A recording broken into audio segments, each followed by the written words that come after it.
রামায়ণের মূল যে চরিত্রগুলি অর্থাৎ রাম, সীতা, লক্ষ্মণ, রাবণ, হনুমান, এদের কথা তো আমরা সবাই জানি।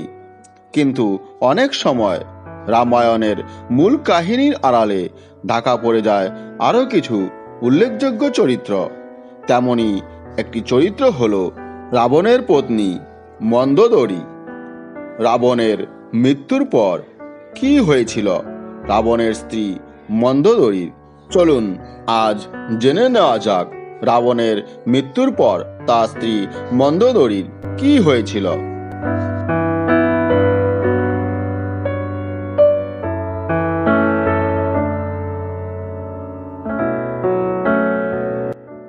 লঙ্কেশ্বর রাবণের মতো প্রবল প্রতাপশালী ও অহংকারী স্বামী থাকা সত্ত্বেও নিজস্ব চিন্তা ভাবনা ও মত প্রকাশের ক্ষমতা ছিল রানী মন্দোদরীর।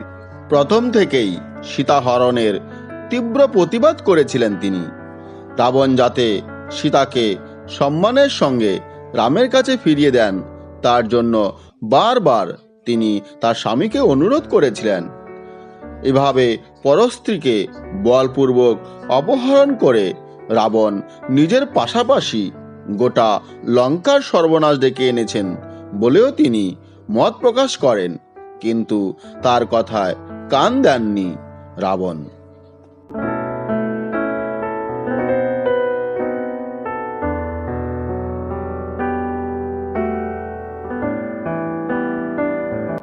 রাবণের স্ত্রী হওয়া ছাড়াও আরও একটি উল্লেখযোগ্য পরিচয় রয়েছে মন্দোদরীর।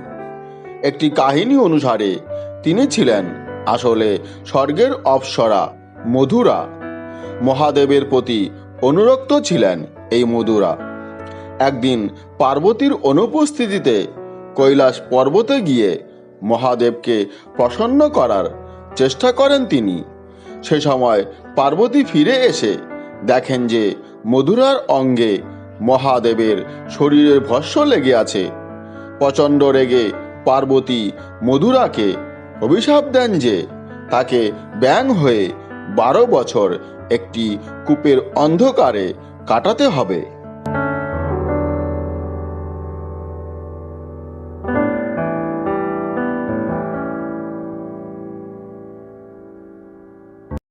বারো বছর অসহ্য যন্ত্রণা ভোগ করার পর একদিন মধুরা নিজের কষ্টের কথা ভেবে কূপের ভেতরে বসে কাঁদছিলেন। সে সময় কাছেই কন্যা সন্তান প্রার্থনা করে মহাদেবের তপস্যা করছিলেন রাক্ষস রাজা মায়াসুর ও তার স্ত্রী। মধুরার কান্না শুনে কূপের কাছে গিয়ে সেখান থেকে তাকে উদ্ধার করেন মায়াসুর। মধুরার সব কথা শোনার পর তাকে নিজের কন্যা হিসাবে বরণ করে রাজপ্রাসাদে নিয়ে আসেন মায়াসুর। নতুন জন্মে তার নাম হয় মন্দোদরী।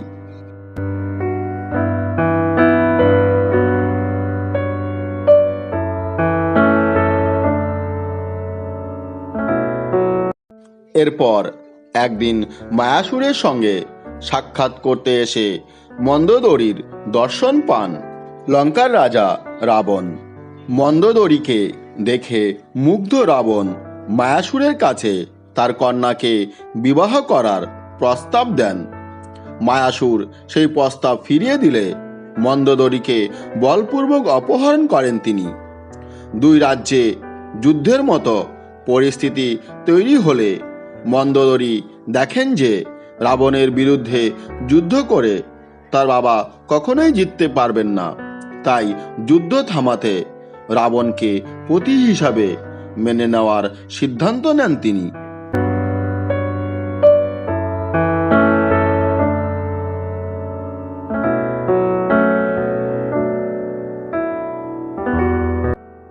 একটি প্রচলিত কাহিনী অনুসারে রাবণকে বধ করার পর শোকাতুরা মন্দোদরীকে রাম আশীর্বাদ করেন এই বলে যে তাকে কখনোই বৈধব্য জ্বালা সহ্য করতে হবে না।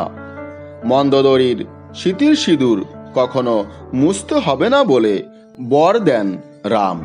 সেই কারণে রামের আশীর্বাদে রাবণের চিতা কখনো নেবে না বলে প্রচলিত বিশ্বাস।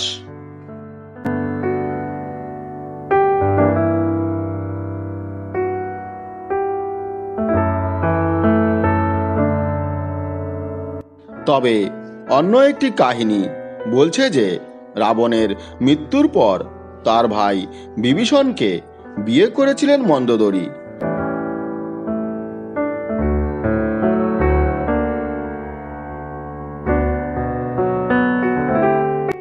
রামায়ণের এই মন্দোদরী কাহিনীটি আপনাদের কেমন লেগেছে? যদি ভালো লেগে থাকে তাহলে অবশ্যই কমেন্ট বক্সে কমেন্ট করবেন। আর হ্যাঁ বন্ধুরা, চ্যানেলটি অবশ্যই সাবস্ক্রাইব করবেন যাতে নতুন কোনো ভিডিও আপলোড হলে সঙ্গে সঙ্গে আপনাদের কাছে তার নোটিফিকেশান পৌঁছে যায়। ভালো থাকবেন বন্ধুরা, দেখা হয় পরবর্তী ভিডিওতে। আজকের মতো এ পর্যন্তই।